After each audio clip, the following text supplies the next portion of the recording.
Salmon Podcast มันสดอร่อย In the Name of Work podcast, getting your work to really work with Parit Wacharasindhu.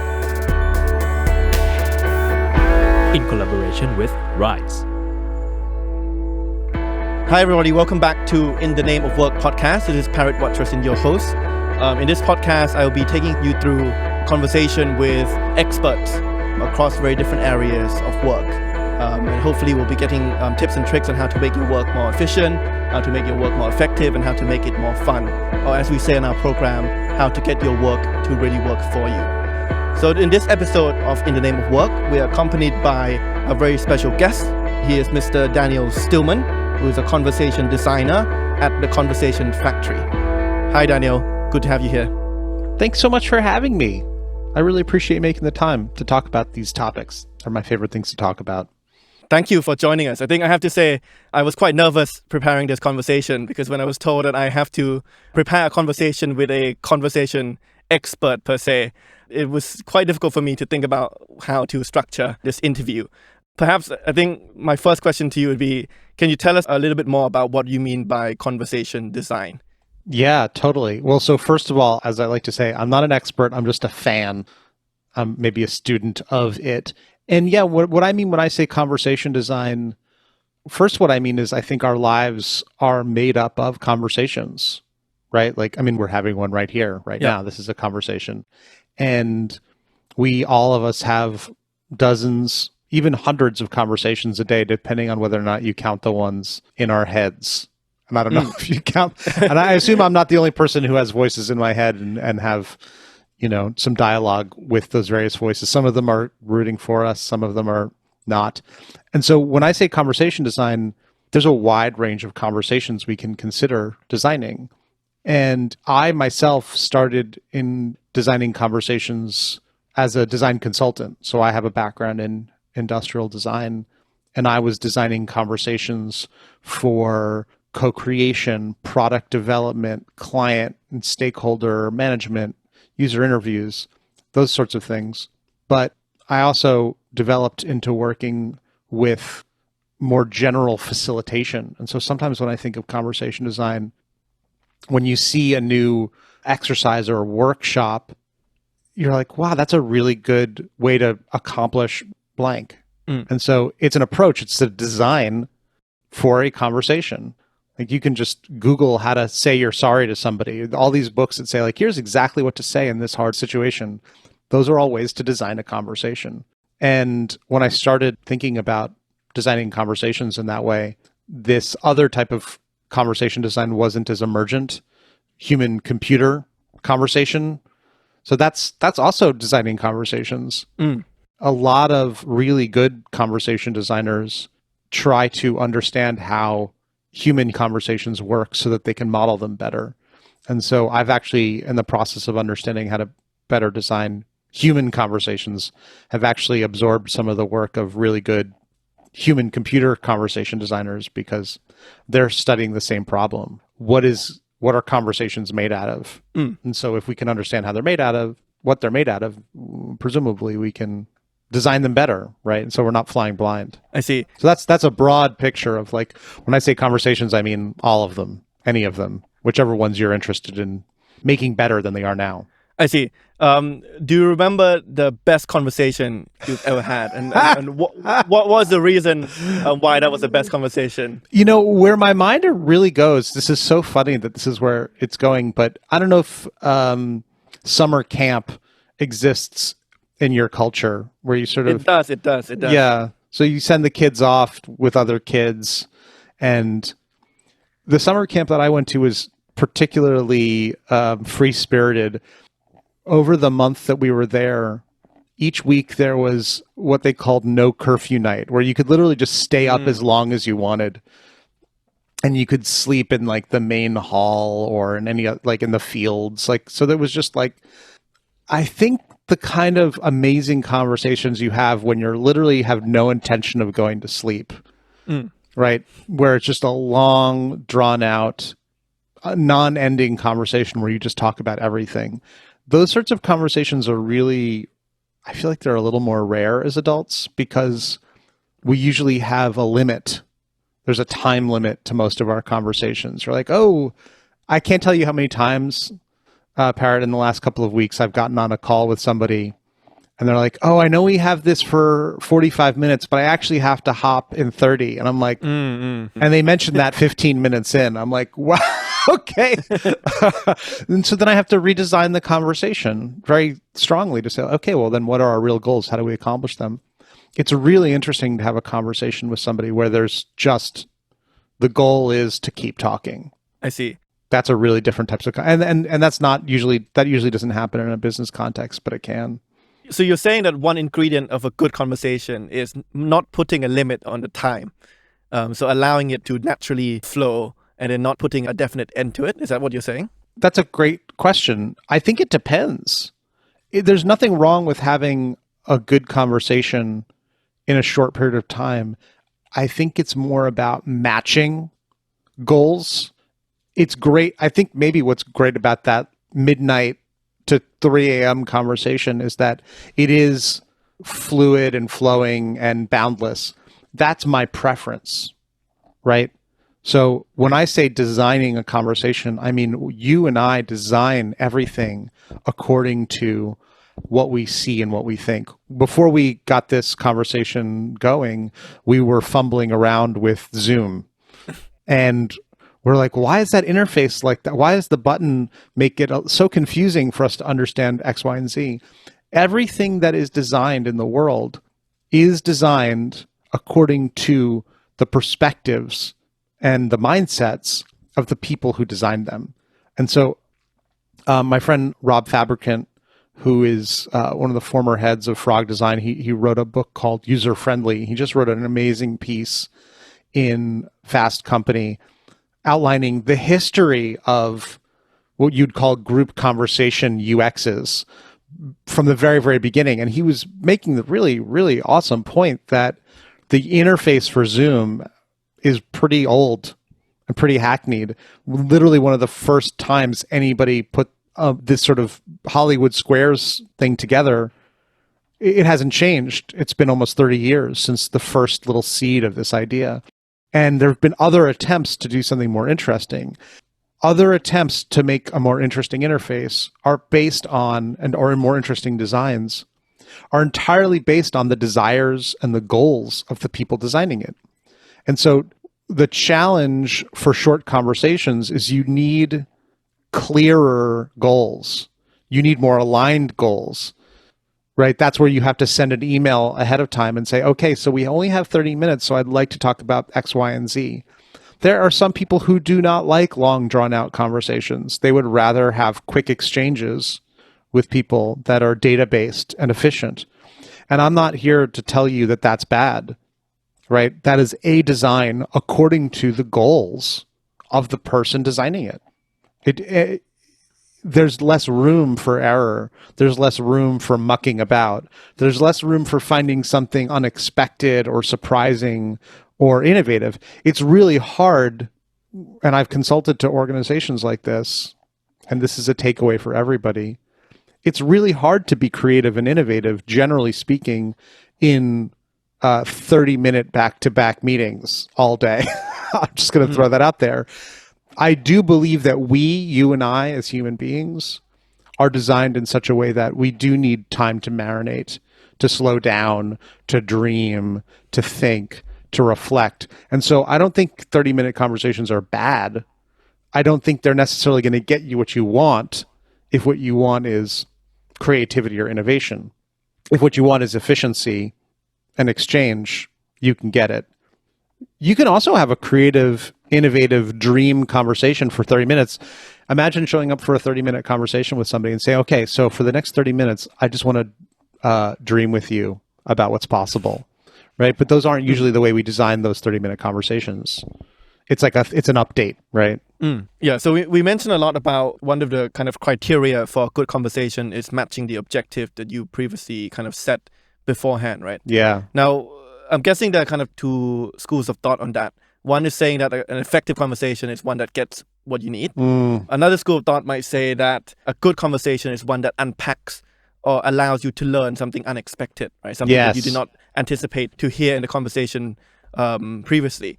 Where do you lie across those two camps, or is it not a matter of either or? Maybe this is like a false dichotomy. Yeah.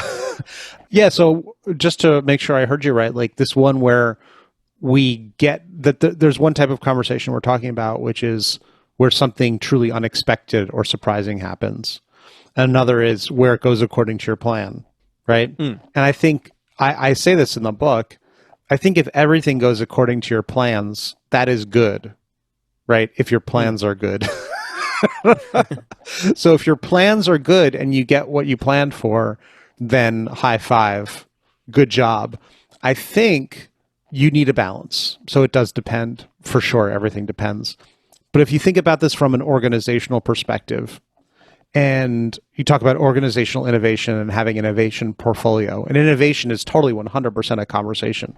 It's a conversation between a group creating the innovation ideas. It's a conversation between the community that they are designing for or with. And it's a conversation between the other powers that be inside of the organization, deciding whether or not we're going to fund or go forward with some of these ideas. If you don't have any room in your portfolio for surprise, if you don't have any room in your portfolio for getting more than you expected, then there's no opportunity to harness these emergent moments. And so I think if we think about it from our own perspective, it's why we go to meetups and conferences and go to parties where we don't know anybody or we only know one person. It takes a lot of work. I don't know about you, Parit, but like going to a party where I don't know anybody is exhausting. Isn't it great that we can't have parties anymore here in the COVID time? But like this is what happens. Like some of the most amazing opportunities in our lives come from surprise, the unexpected, serendipity. And so it seems weird, but I think we almost need to plan in serendipity. We need to plan in surprise. Because if we pack everything in our lives, if we pack our whole innovation portfolio with sure bets or quick wins, then we're only going to get those things, right? So you have to have some moonshots. You have to have some guesses, some wild dreams. Otherwise, you're not going to have what I would call balance. A balanced portfolio in your life. And it seems weird to apply it to yourself. It's very clear that we should be applying that to teams and product design and innovation. You've got to have some wacky, weird, long shot bets. If you don't, maybe it's unfair to say that, but I think an organization ought to have some space for dreaming in the same way that a person needs to have places for dreaming. I don't know. Does that help? Because I think you're right. In a way, it is I don't want to say it's a false dichotomy. I think it's a spectrum, and we've got to like find out where we want to be along that spectrum at any one time. So let me zoom in on kind of the business context, right? So let's say that you're working at a company, and there's a conversation that you need to enter, right? Whether it's presenting your work to your manager, whether it's negotiating with a business partner. Yeah. Is there such a thing as over preparing? Is there anything wrong with over preparing? Kind of preparing out all the scenarios, preparing all the information you might need. Does that kind of mentally prevent you from being spontaneous and being kind of attentive to what's going on in the actual conversation when it happens? I think that's such an interesting question. I mean, I'm sure that the question behind that question is we've both experienced that can be the case, right? And I'm wondering where or how over preparation winds up messing us up. And what first came up for me is I think if we over prepare, we focus so much on what we want, and maybe it makes us nervous. I think that's one way that we can over prepare. Like if you rehearse what you're going to say down to the word, you can get really off your center. There's this classic, I don't know if you've ever watched 30 Rock, which is, it's a sitcom. It's fun. Jack Donaghy, who is this hilarious character played by Alec Baldwin, he's doing this video where he's he's like, what do I do with my hands? I've forgotten what to do with my hands. And he's like, can I have a mug? And so he's holding a mug in one hand. He's like, actually, I need another mug. He's so confused about what to do with his hands that he's holding two mugs, which of course no person would ever do. So I think we can over prepare so much that we kill any sense of things being natural. Like any good actor, there's a script, you memorize your lines, but then you throw it away and you have to be in the present moment. So that's one way that I think over-preparing can just kill you. But the other way I think over-preparing can challenge us is that if in our preparation we forget about the other person, that can be problematic. So when maybe I talk about this too much in my interviews and my writing, but maybe it was 2016, I went to the Harvard Negotiation Institute for a 5-day intensive on negotiation.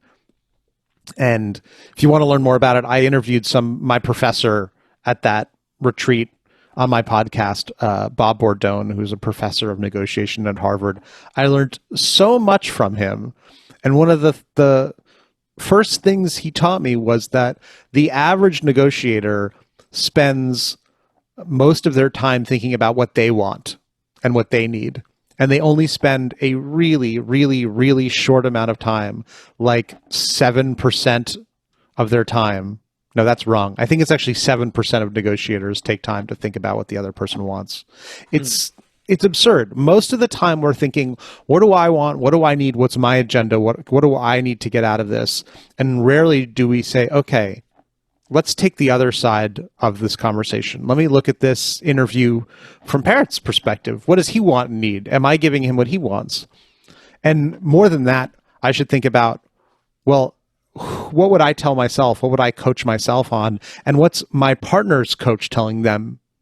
And so with many dialogues, with many meetings, with many conversations that we design, we over-design on what we want, and then we under-design on what the other person wants. Some people also make the problem of the other, it's like only thinking about what the other person wants and how to please them and not thinking about what they want and what they need. So I feel like a good conversation has a balance, right? And so that's why I think over preparation can get you down a rabbit hole instead of thinking like, well, what's the big picture? So speaking of what I want to try and do with this conversation, right? I think Meta. one of the things that I want to illustrate to the audience that is listening is kind of how to actually plan out a very difficult conversation. Yes. Right. So for example, let's take a scenario where manager or CEO has to go and tell his employees that the company has to lay off a certain number of workers. Right. I think that's a very difficult conversation to have, and I think it's a conversation that a lot of the business people at the moment with the whole coronavirus situation might have to converse in, right? So let's say if that's kind of an objective that your client has asked you to help coach, what's the kind of the step 1, step 2, step 3 towards getting to a well-planned conversation? Yeah, that's a great question. In my book, Good Talk, How to Design Conversations That Matter, shameless plug, I outline 9 components to understand the fundamental elements of a conversation. And people is one of the most important ones. And we were just talking about that when we were talking about over designing versus under designing a conversation. Is like, well, what do I want and what does the other person want? Right? So the first thing you need to do, step 1, is who are the people and where are they at? Right? What are their wants and needs? What's their context? And this is not surprisingly, I come from a design thinking, human-centered design background. So of course I want to start with stakeholder mapping and empathy, right? Understanding who the people are that we're talking about can help us dial in what do we need to be talking about. What are their goals? What are their needs, right? What's the story you want them to be telling after this conversation is over, right? This is not no conversation sort of exists in a vacuum. You always want to be thinking, what's the thing I want them to be leaving with? What's going to be happening next? So people is one element. Just do that inventory of like who they are and where they're at. What are my goals and what are their goals is another really important one to be thinking about. And the where is this going to be happening? Right. So inside of the OS, at the center is the interface. Every conversation has a place and a space. And the place and space says a lot and does a lot for the conversation. I can't remember what the company was. Maybe it was Bird. Literally called up half the organization onto an unannounced, unplanned Zoom call and said, hey, everybody, we're letting you all go. Okay, bye. And then the call ended. And then that was it. One of the challenges with digital conversations is that there's a level of control that we don't actually have in real life. Right? If you and I were having a really, really difficult conversation in a meeting, and you were like, I'm done with this conversation, Daniel. You're being totally uncommunicative and totally uncollaborative, and you'd start to get up and walk away. And I could be like, Parit, don't you walk away. Get back here. Let's finish this. Right? Like there's this moment where, and you'd be like, no, Daniel, you are not ready for this conversation. Be like, no, don't walk out that door. And even if you walked out the door, I could still follow you down the hallway and be like, look, we've got to work this out. We could have a whole blowout conversation in front of the whole company. It'd be super embarrassing for everybody. And at some point you're like, Daniel, just calm down. Let's go back in the room and just have this conversation quietly, not freak anybody else out, because we're freaking out the whole company. So okay, fine. I'll come back in the room and what do you really want? And we could restart the conversation. On Zoom, I could just be like, leave. In one button, I can just leave. Right? And that's terrible. That's not natural. Literally, it's not natural. And so when you're thinking about designing a difficult conversation, the question of where are you going to have it is important. If you're going to do it over the phone, that says one thing. That actually is like a little bit more intimate now, I think, somehow, than a Zoom call. A Zoom call has become strangely common and impersonal. So I'm thinking through, and not surprisingly, these are sort of the who, what, when, where, how, and why of the dialogue. You really just need to think about what's your real goal. And at the end of all that, I think it's possible to frame an invitation that is as clear and as straightforward as possible. I think inviting somebody to a conversation that says like, hey, we need to talk about your job, that makes people scared and that makes them freak out, right? I think finding an invitation that says like, hey, we need to talk about blank, or I'd love to have a conversation with you in order to establish what's next for us in our collaboration together. So I think embedding the goals, embedding what you want to have happen next as much as possible is really helpful. And being honest and real. People can smell falseness. People can smell corporate speak. And so I think invitations work best when they are plain, simple, direct, and use human language. And speak in the language that whoever you're speaking to can and will understand. And I'm sure we've all seen, I think it was the CEO of Marriott who went on, this was very early on in the pandemic, but spoke very directly, very emotionally, and very concretely to his people and connected with them, right? He connected through being human. And the way he was able to do that is because he had thought about who he was talking to, where they were, what their mindset was, and what they wanted, and was very cognizant of the place and the way that he was talking with people. So that's, I don't know if that's proscriptive enough as a step 1, 2, and 3, but to me, empathy and clarity and understanding where you have it shifts the dialogue.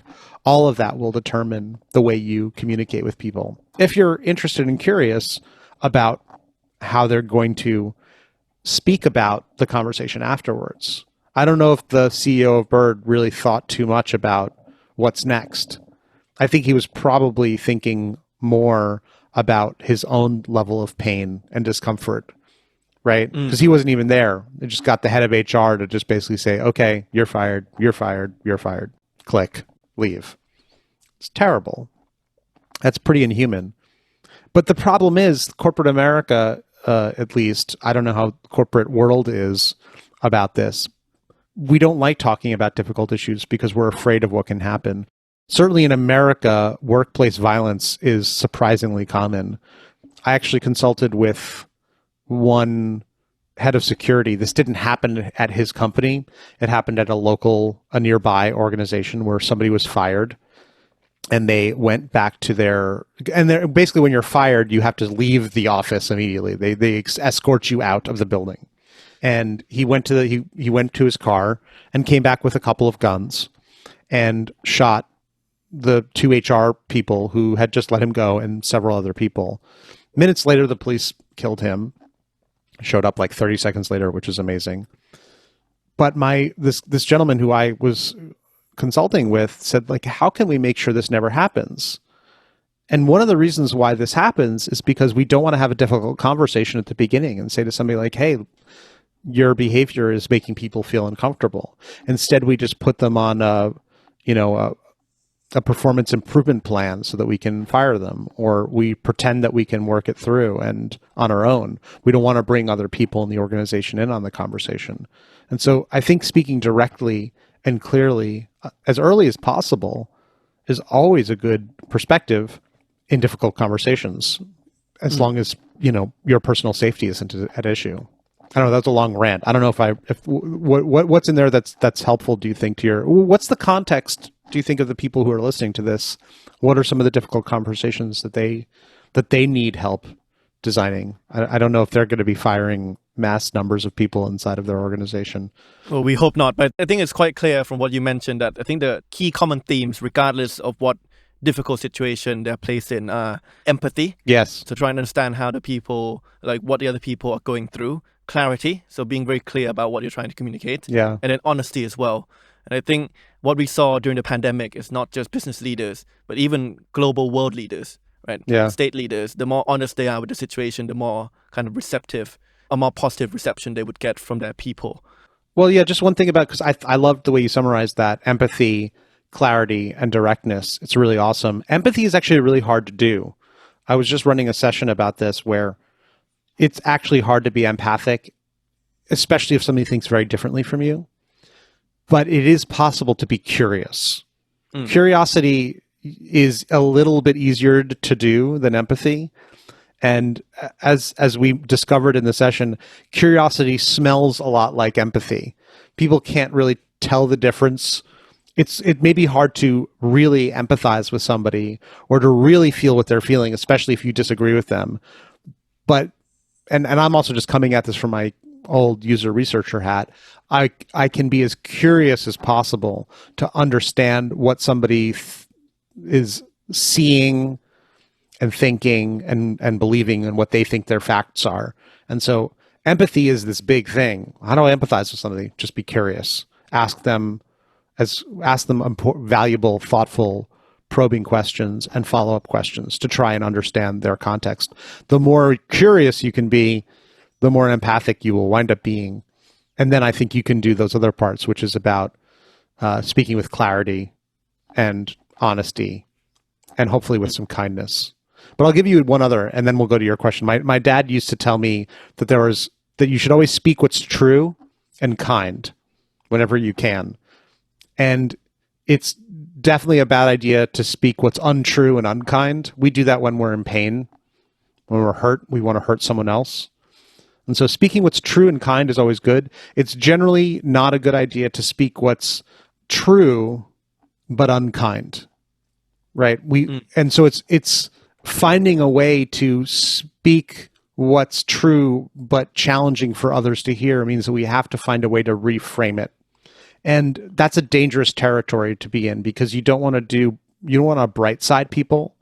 If you've ever seen the movie Up in the Air with George Clooney, it's an amazing movie. And he's like, this is where you're sitting is where everyone who's accomplished anything great has sat. He is taking this terrible situation somebody's in and reversing it so that they can start to think about, hey, maybe this is the beginning of something great.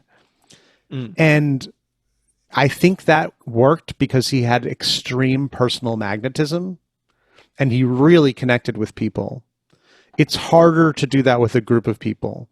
If you tried to do that while firing 50 or 100 people, they would just be like, whatever. This guy is just trying to feed us a load, a line, and wants us to feel better, but this isn't real. And you can really see this when you think about what happens after that difficult conversation. There are some companies that are doing an amazing job of saying, hey, we have these amazing people, you should hire them. They make a whole website of, here's all the people we let go. We let go of them because they're not because they're not talented, just because we had to. Some bosses do an amazing job of trying to find a home for people that they're letting go. Make a real plan for helping them in their next stage. Others just hand them a packet or a binder or outsource that, which is fine, but it doesn't feel like real care. We ask people inside of companies to treat us like a family, to feel like they belong. I interviewed Casper ter Kuile, who just wrote an amazing book called The Power of Ritual. He was interviewed recently by someone else, a friend of mine, and he said, oh, how can we be in real community? How can we be a real family if I can fire you anytime, right? So I'm supposed to feel like I belong, but you can kick me to the curb anytime you want. And so real care, real love doesn't look like you're fired unless it's like you're fired and here's our commitment to helping you with the next stage of your life because we're in this together. That's really different. And so that's not just thinking about the conversation as from beginning to when I hang up, but the ongoing relationship, which is different and much more human. So I think just want to dive deeper into some of the elements of your conversation canvas. Yeah. Right. Let's start with people. I think you touched on this a little bit just now, but how important is it? So, for example, if you're communicating a difficult message, such as kind of laying off workers, how important is it to conduct it in a one-on-one basis? Because, of course, when you talk about trying to understand kind of the starting position of each person in the room before you communicate something, the starting position of each person might be very different. Yeah. So it's going to be very challenging to communicate a message that kind of strikes the right chord with everyone in that room.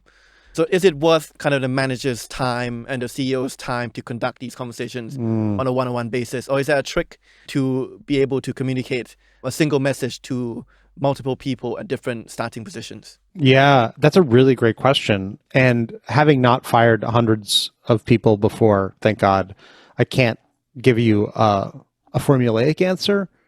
But what I can tell you is your question has the answer in it.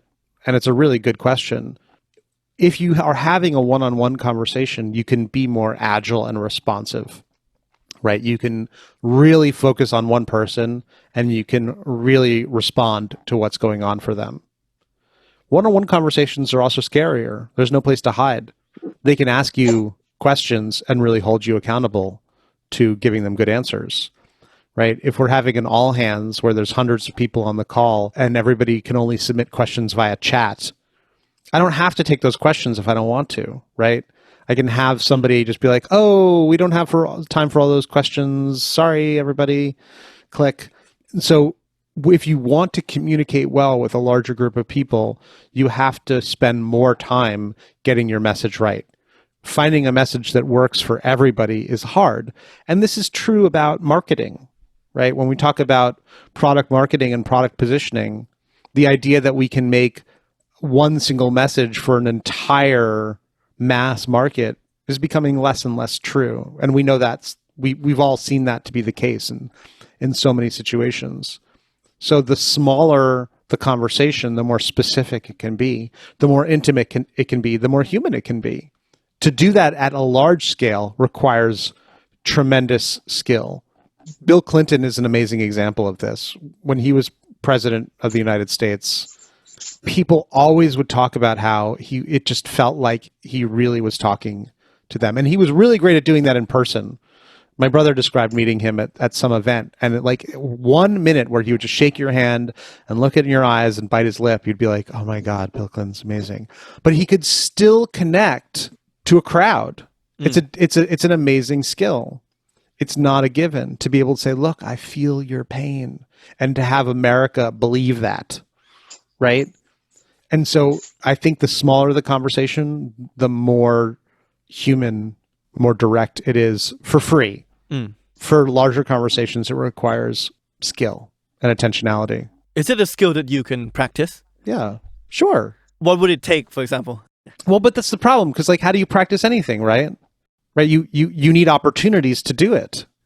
And that's one of the challenges with these big conversations. Like, they don't happen as often. This is why people go to like Toastmasters, which is a group of people meeting and practicing giving speeches.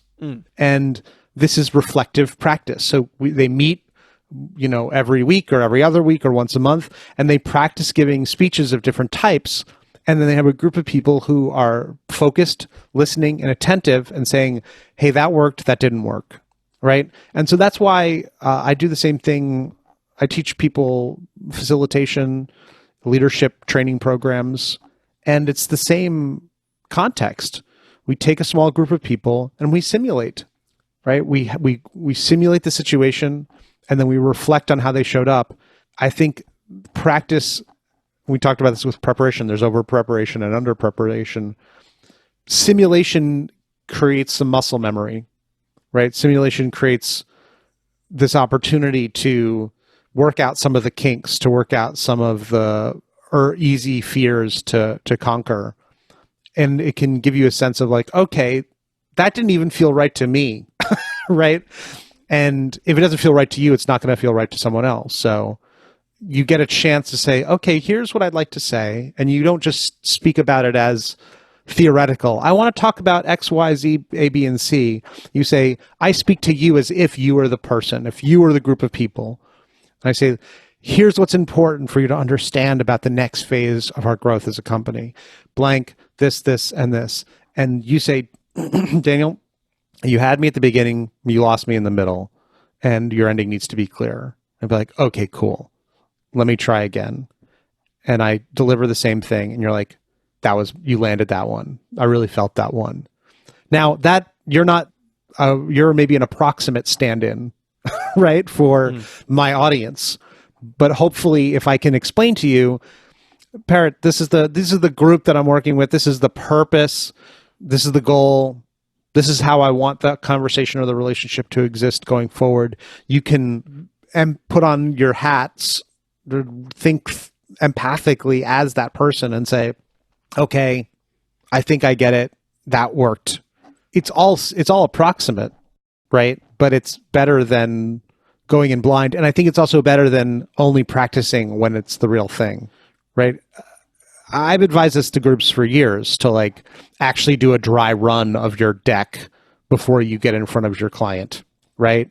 To do a dress rehearsal, to do a tech rehearsal. I do that with every agenda I have of every workshop. I just read it through step by step.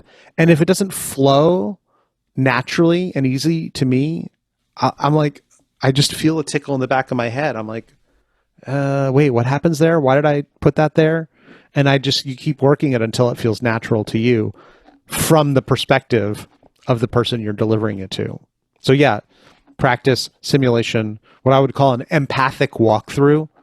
So putting on your empathy hat and then doing a walkthrough intentionally, either by yourself or with another person, can get you to like dial in and say, where's the gap here? โปรโมชั่นพิเศษสำหรับคุณผู้ฟัง In the Name of Work Podcast ถ้าสนใจคอนเทนต์จากสปีกเกอร์ระดับโลกแบบนี้อีกสามารถใช้โค้ด Salmon SALMON เพื่อเป็นส่วนลด 10% เข้าชมงาน Corporate Innovation Summit หรือ CIS ปี 2020 Event Virtual Experiential Conference ที่จะจัดขึ้นในวันที่ 15-17 กันยายนนี้เปิดขายบัตรแล้ววันนี้ทางเว็บไซต์ cis.writeexcel.com ย้ำนะครับ cis.riseaccel.com แล้วเจอกันครับ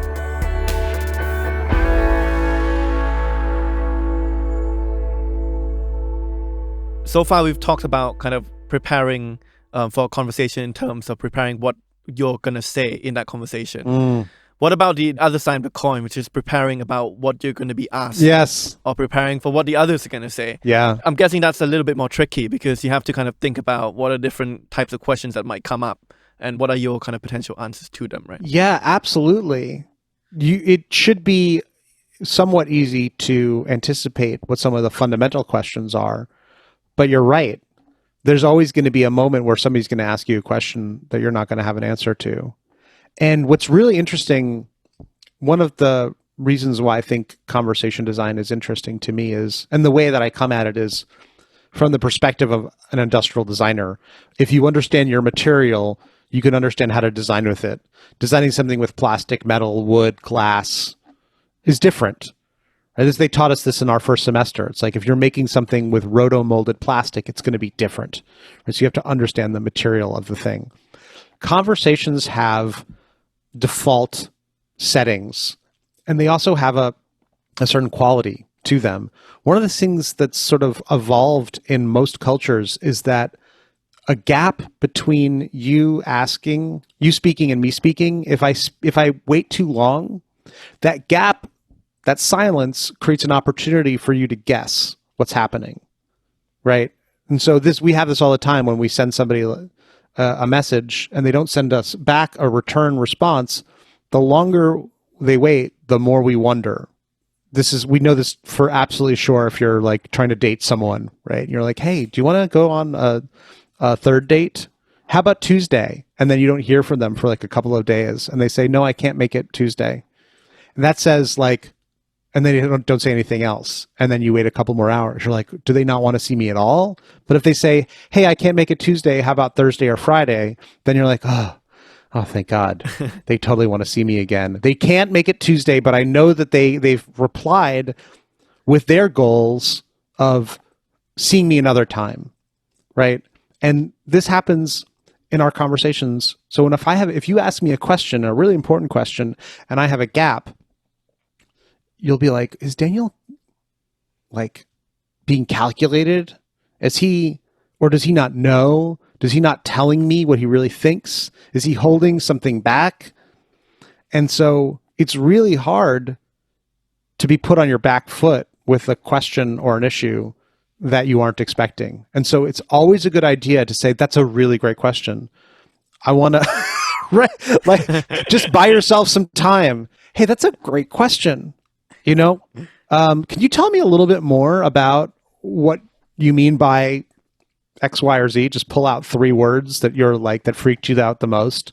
Say like, wow, or just what I call just using the active listening script. Well, it sounds like you're saying this. Is that right? And they go, yes, or they go, no. And either way, they'll say like, oh, well, I meant this. Oh, can you tell me more? Okay, cool. I think I understand your question a lot better now. So what I would say is this, and right, you've bought yourself just oodles of time, and rather than just like waiting, being like, oh my God, what to say? I don't know how to respond to that question, all subliminally. Meanwhile, they're being like, why is Parit's sweat just dripping down his face? What is going on with him? Buy yourself some time and really understand what the question is. Because sometimes the question is totally much more innocent than you thought, right? And so pumping the brakes and being like, that's a great question. You know, I don't have a good answer for that right now. Like, let me make sure I blah, blah, blah. When I'm doing a training, I'll say, hey, does anybody else have any perspectives on that? But I do that all the time. Even if I have an answer, I do that. So I always think slowing the conversation down, cadence is a really crucial element of dialogues. Slowing conversation down, like getting on a bike instead of on a motorcycle or a car or a plane. Like, you can just see more. You can feel more. You say like, that's a great question, but I want to slow this down for a second. Make your goal clear. Like, I want to slow this down for a second. So I want to make sure I understand your question really well. And that can be an invitation to a new pathway of the conversation. There's a lot of social pressure to respond immediately because a gap of more than 400 milliseconds is interpreted as rude. 400 milliseconds is like really, really short. I can't visualize it. It's like when you are at a race and you fire a gun and it goes bang and people can react and start running. That is short, but that's the length of time we expect in conversation between when we pause and somebody doesn't respond. We're like, what are they're being so over considered, right? That's crazy. So we need to find ways to keep the flow of the conversation going without inserting incorrect information that's just based on assumptions. That would be, my suggestion. So let's say we've done our homework, right? So Yeah. we've prepped for the conversation. We've gone through your 9 elements, right? Right. Check.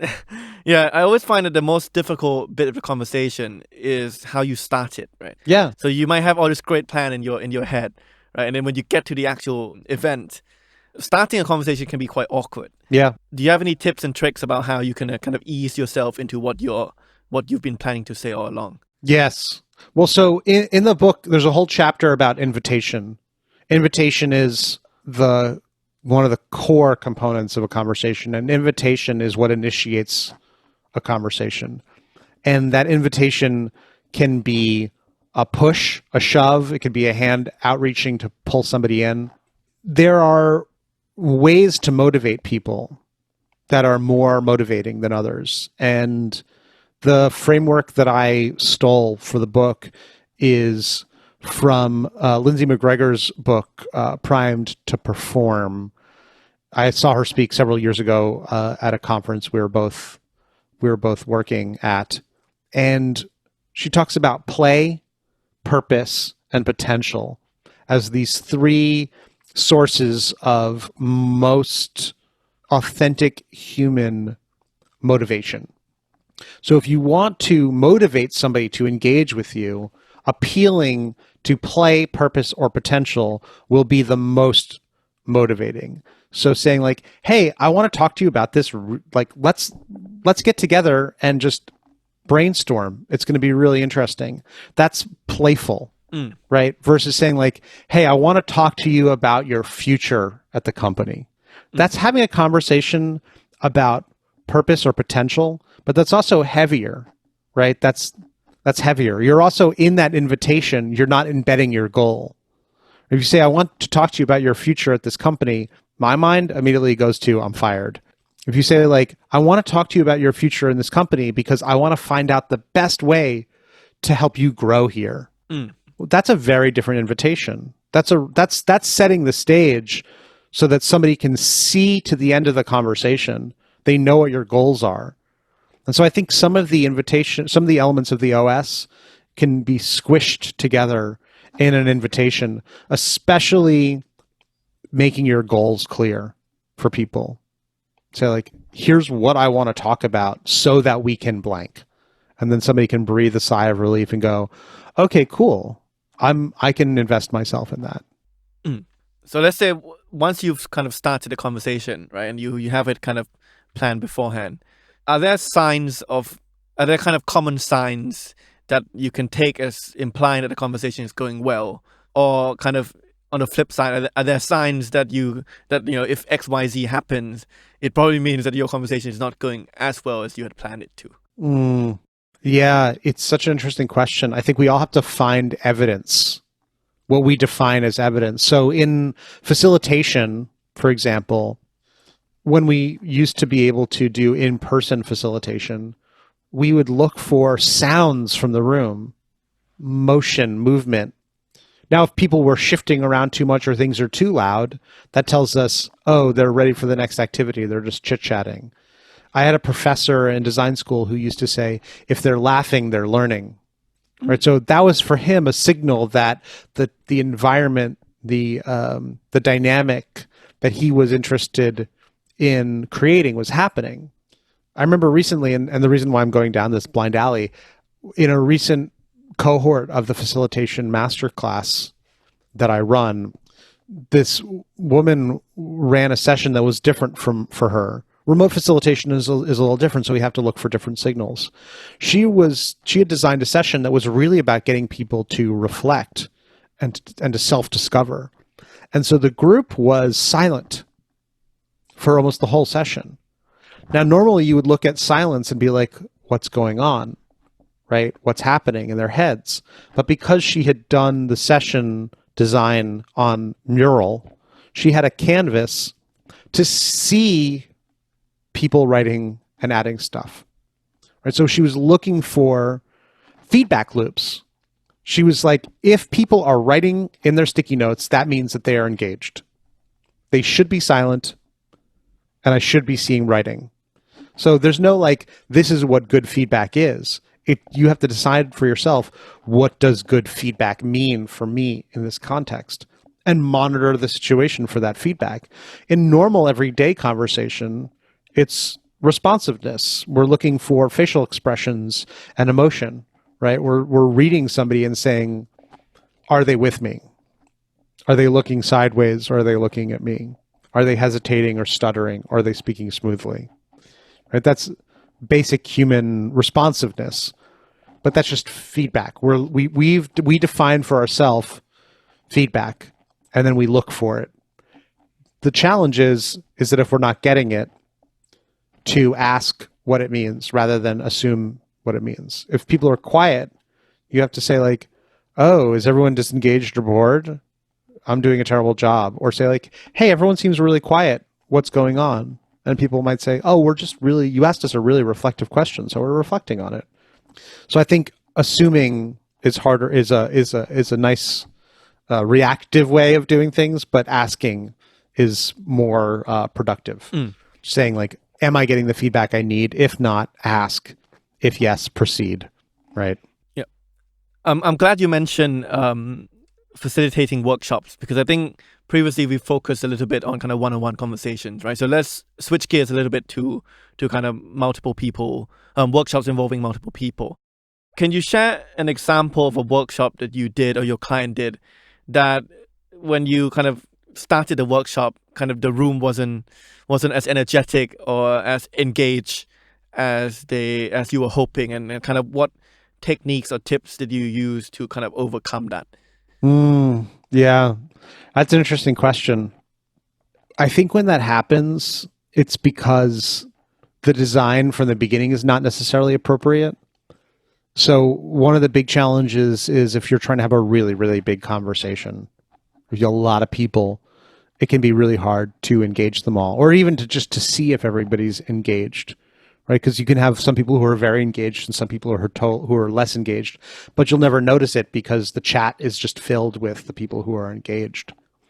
And so for me, I think the way that I always like to try and get conversations like that back on track is to ask people a really, really specific question that is rooted in their experience and get them into small groups to share it out and then come back and hear what they've heard. Right? So anytime the conversation is chaotic or messy, I'll just ask people to write down one or two things for themselves and get them into small groups and then come back.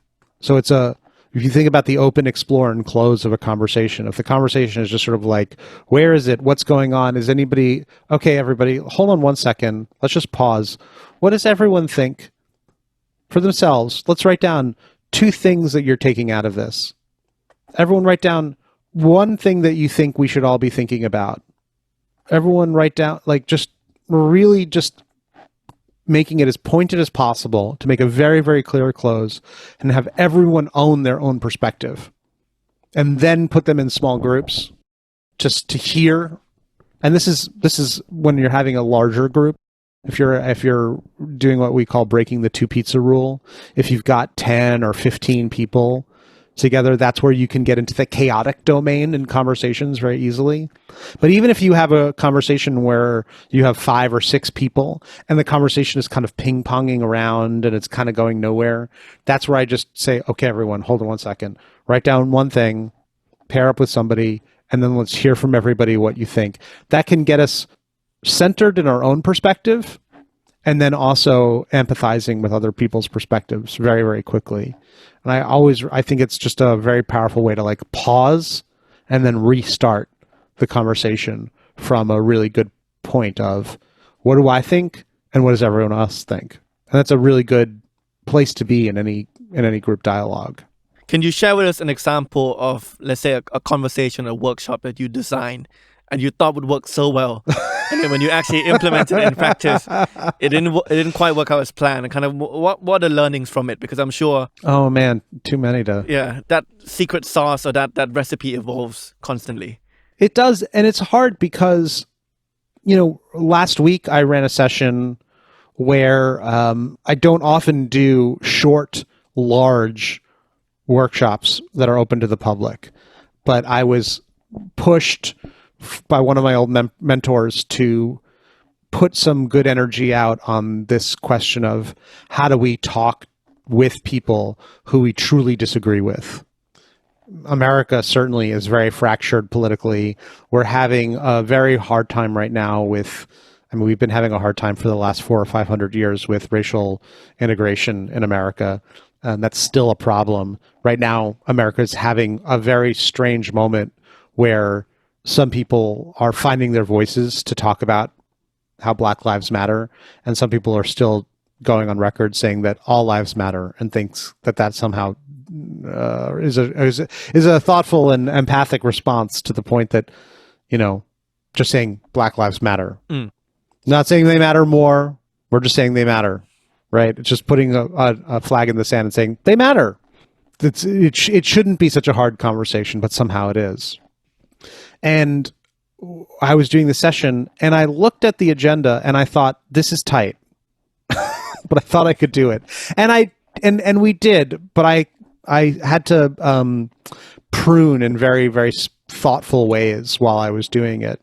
Instead of groups of 3 doing this particular exercise, I had to work in groups of 2. Groups of 2 could do the exercise in about 6 minutes less time, right? Because each round took about 5 or 6 minutes. So I was like, I have to cut for time. So let's do pairs.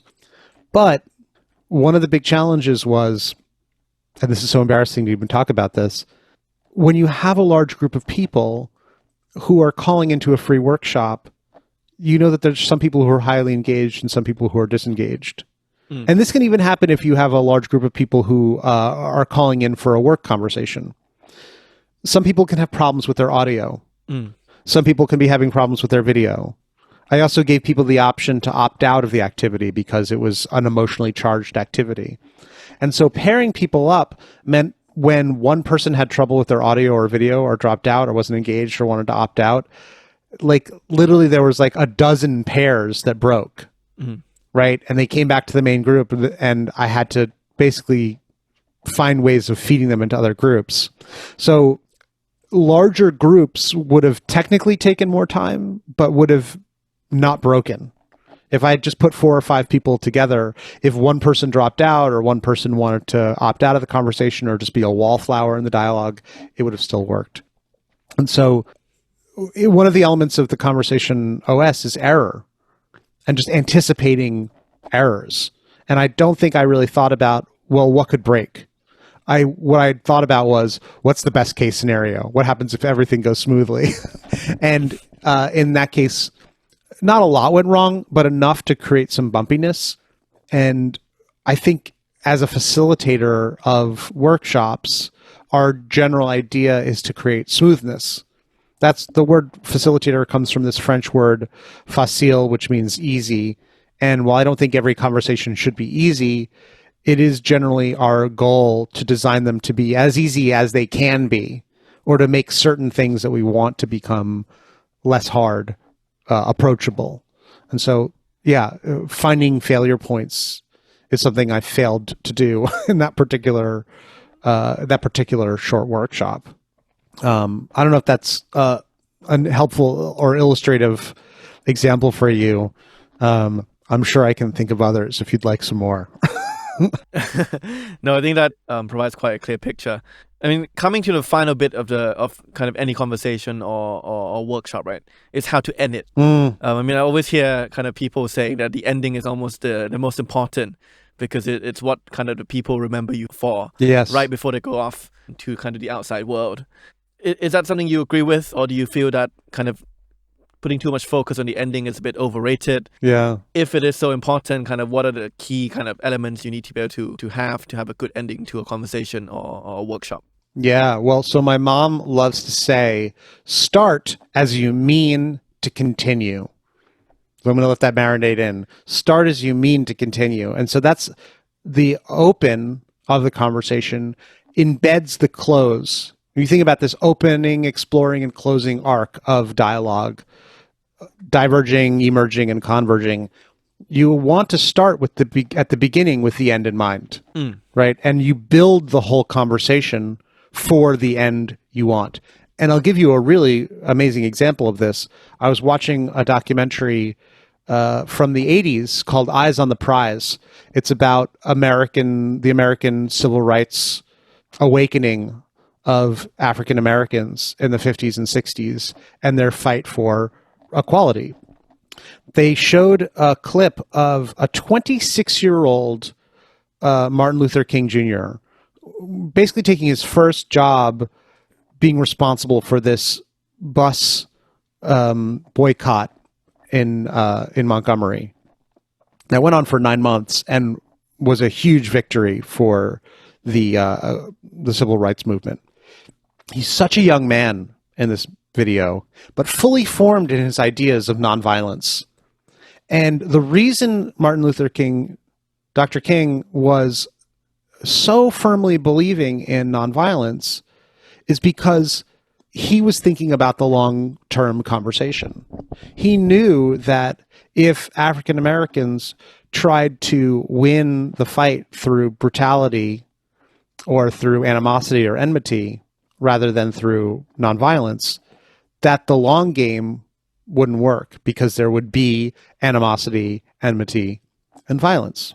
He really clearly said, we've already won. Like, let's imagine we've already won, and let's start from that perspective of that we're going to be living together with these people long term. Let's act that way. Let's start from the end and work our way back. And that's a really powerful way to design a conversation, that the whole thing is the end, right? Not only is the ending important, it's from Dr. King's perspective and my mother's perspective, the only thing. We're designing the open so that we can have the close we intend. And I think designing from that perspective is really powerful. I'll tell you a really weird example, and it's just terrible, but this couple, the other night, I was walking on the street with my fiance, and this couple was having an argument. This one wanted to break up with the other, and the other had stolen their keys and didn't want them to drive off. I kid you not, right? They had taken their keys so they couldn't drive off. And the other one was like, I just want to go. We're over. And the other one was like literally holding their keys hostage.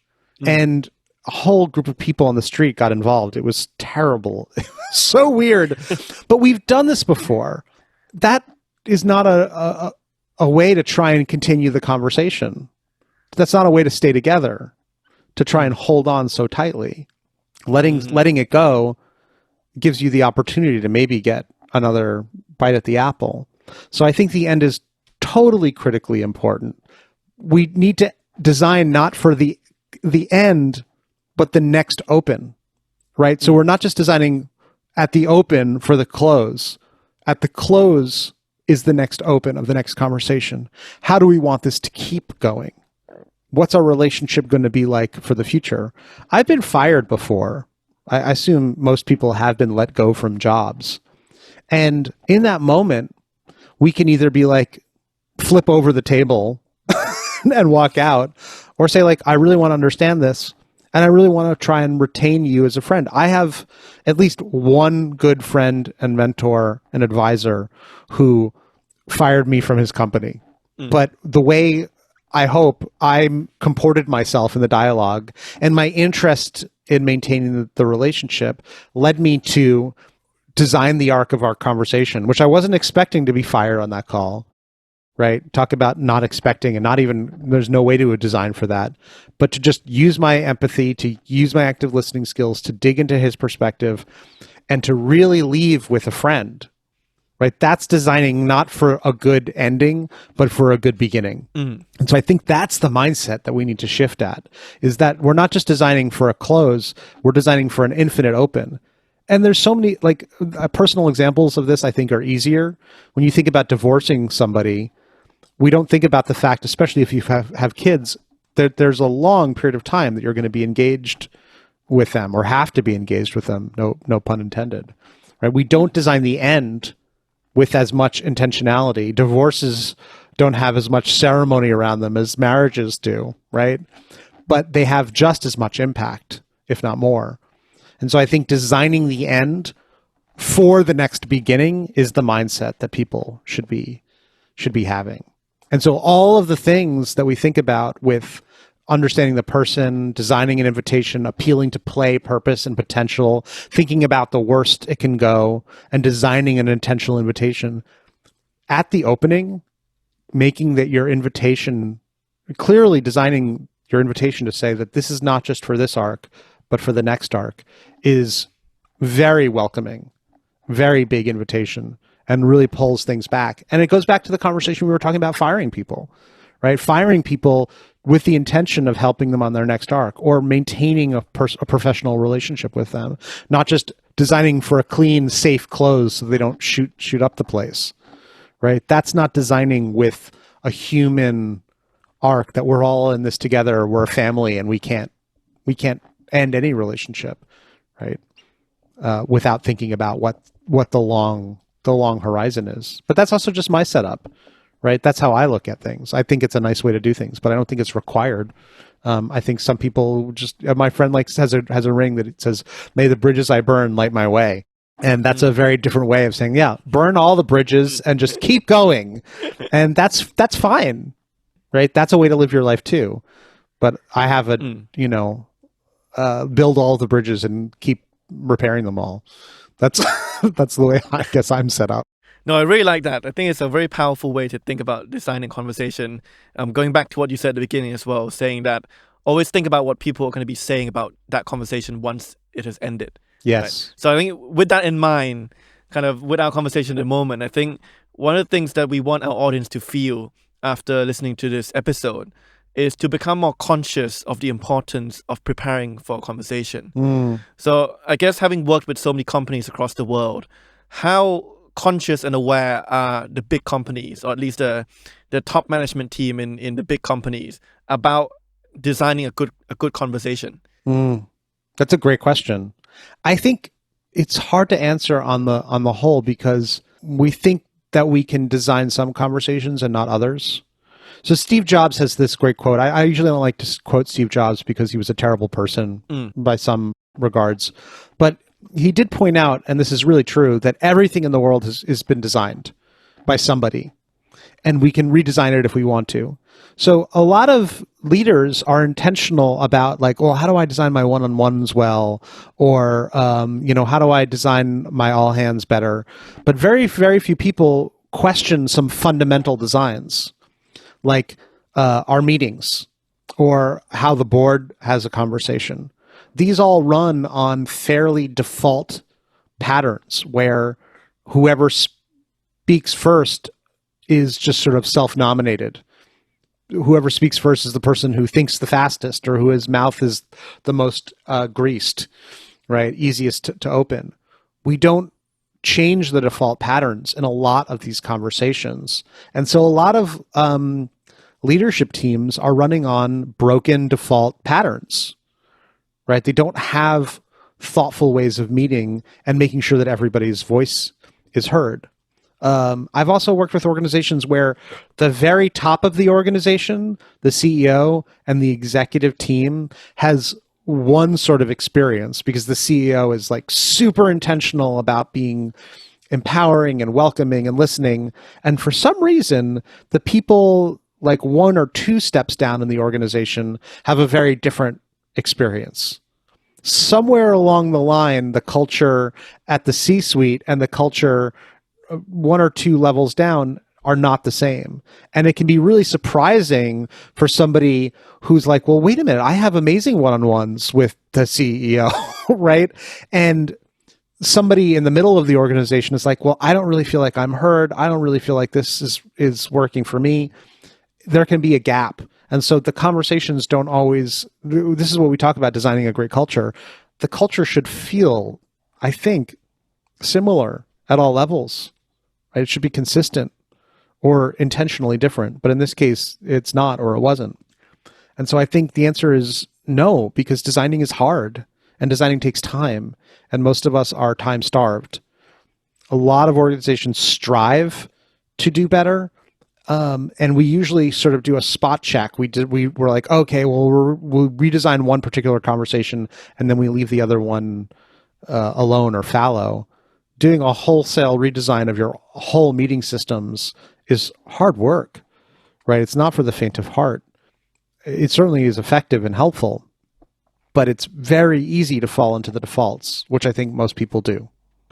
So I think I want to end kind of this episode by looking ahead to kind of the future of the workplace. Yeah. I think one of the trends that is undeniable is the potential replacement of certain jobs by technology going forward. So I think the question everyone's asking is, what skill set can humans have that can make them immune to being replaced by kind of artificial intelligence? Yeah. And one of the things that always come up is communication skills, right? Because at the end of the day, regardless of how accurate or how well-informed your Siri is, I'm pretty sure that most people would prefer to have a conversation with an actual human being rather than an AI-powered machine, right? Yes. So from your perspective as a conversation designer, as someone who is a fan of creating good conversations, how important are these kind of skill sets, and what would your advice be to the people listening if they want to kind of practice being better at communicating, being better at listening, being better at having a good conversation? Yeah, there's a couple of questions, like how would they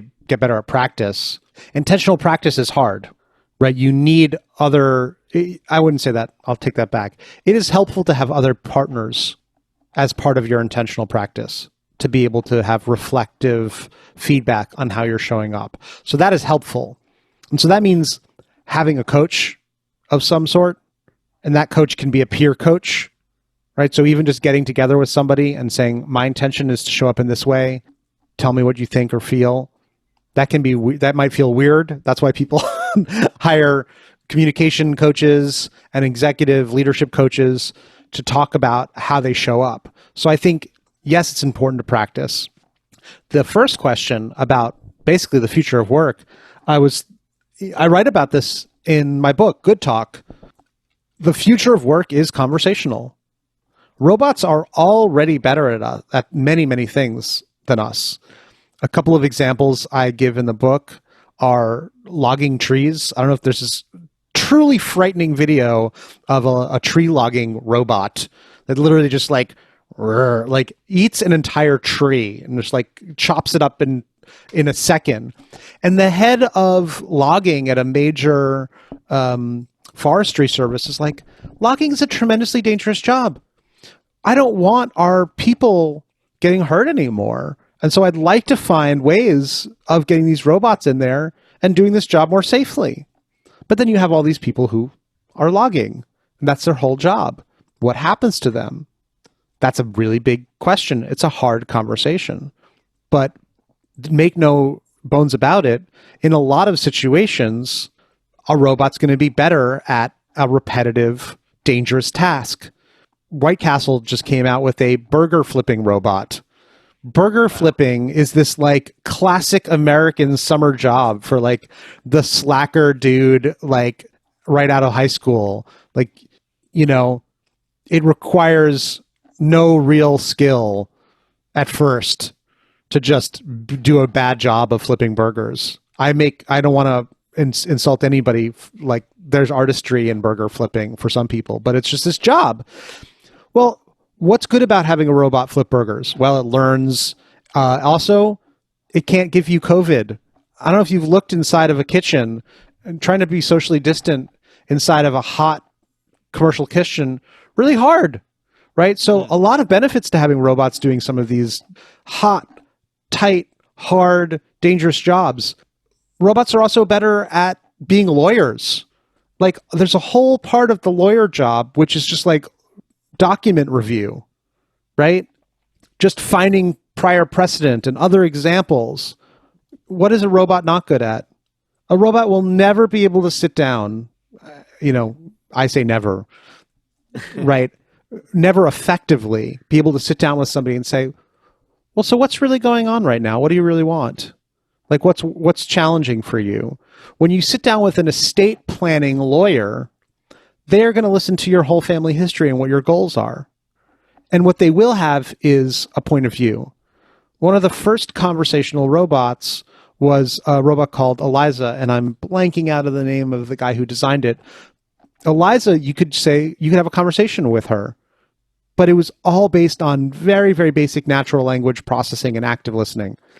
And so people would get really engaged with talking with her because it felt like being heard and listened, but she had no perspective. She had no point of view. She wasn't able to make a recommendation. She wasn't able to help you with your next step after having listened to all your problems. She wasn't able to help you figure out, of all the things you've talked about, what you really want to do. And I think a lawyer can be assisted by a legal robot, but the legal robot is not a replacement for the lawyer's intelligence. The future of work is conversational. The future of work is in things robots can't do, like wondering, dreaming, being curious, and also then having an opinion or a perspective. But it means that every job eventually will be altered by some kind of augmented or artificial intelligence. So I think if your job is, anything in your job is repetitive, find a way to get technology to start replacing it for you already, and then start focusing on the parts of your job that are the most human, and really practice your empathy skills. The more empathic you are, the better you are at listening and responding thoughtfully, the more effective you're going to be in whatever it is that you do. So final question for today, Daniel, is I think we've seen how much time it takes to prepare for a good conversation, right? How many elements we need to think about before we enter that conversation. For people who are still not convinced, yes, can you give them a convincing speech as to why it's a good investment of their time, whether from a business perspective or from a personal situation, to spend that time preparing for a good conversation? Yes. Well, so I'll say this. On one hand, I wouldn't say that every conversation has to be that the appropriate design for every conversation is a thorough and thoughtful design. Improv comedy is an amazing design for a conversation. Improvisation is a lightweight design. It's kind of all purpose. But great improvisers practice improvising, right? So even if your idea is to say, I want this design to be lightweight, I don't want to do all this ridiculousness that Daniel's talking about with that sounds like a lot of research. And I would say, yes, not every conversation requires abundant, thorough research, planning, and empathy beforehand. You can do it in the moment, but you have to practice your improvisational skills. And so I think what's at stake is that our lives are wholly comprised of conversations, right? Like that's the opening lines in the book. It's like our lives are defined by the conversations we can or can't have. Our lives are lived one conversation at a time. And so conversations definitely matter. And our ability to shape them well for ourselves and the other people in the conversation are basically the entire determinants of whether or not we have a successful life. That's what's at stake. I don't know if that's the end. That's the end of right. That's what's at stake. So either learn how to design them well ahead of time, get really great at improvising in the moment. But either way, your life is made out of dialogue. Your life is made out of conversations, small ones that are in your head, large ones like communities that you're part of, organizations, cultures, teams. All of those are conversations. And so either learn how to engage with designing them thoughtfully, co-creatively, improvisationally, or just live your life like a candle in the wind. Okay, I think that's a good wrap up. Well, I have to say thank you to Daniel for sharing your wisdom today. I hope this was one of the better conversations you've had recently. And I think thank you everyone as well for listening to our conversation. If you want to hear more of these great conversations across other areas of work, please do stay tuned in every Wednesday with our podcast, In the Name of Work. Finally, just thank you very much, Daniel, for spending time with us today. Parit, thank you so much for your thoughtful questions. This is a really in-depth and thoughtful interview. I would just say if people are interested in learning more, they can download a couple of free chapters of the book Good Talk at my website, theconversationfactory.com/goodtalk. And I'll also say if there's any wisdom in the book or any wisdom in this conversation, it's more that I've absorbed a lot of wisdom from other people. And my podcast, The Conversation Factory, that I've been having for the last couple of years, just trying to go as deep as I can on this important topic. So any wisdom that you've heard is borrowed from the universe. Definitely not my own. But thank you so much. I'm glad it landed with you. Thank you very much, Daniel. Only through conversations can wisdom be shared. Yes. So I think we can end on that note. Yeah, definitely. Thank you. Thank you.